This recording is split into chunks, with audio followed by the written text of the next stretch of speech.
কুবরা তারা বুঝে যে এই বাংলাদেশের প্রথম পতাকাটা যে আঁকছিল ওই লোকের বাড়ি কুমিল্লা, তাই না? সবাই জানে সিদ্ধারায়ণ। এরপরে আসেন বাংলাদেশের সবচাইতে আদি ইউনিভার্সিটি মাটির নিচে যেটা পাওয়া গেছে এটাও কিন্তু কুমিল্লা।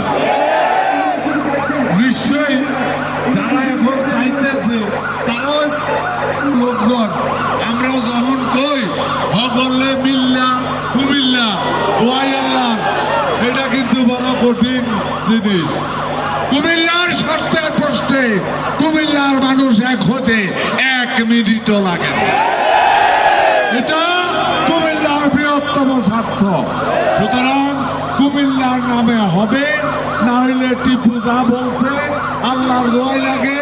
এই বুড়া বয়সে এই ভোলা ভান্ডি যখন বিশ্ব রোডে যাইয়া দাঁড়াইব, আমার বয়স না হইল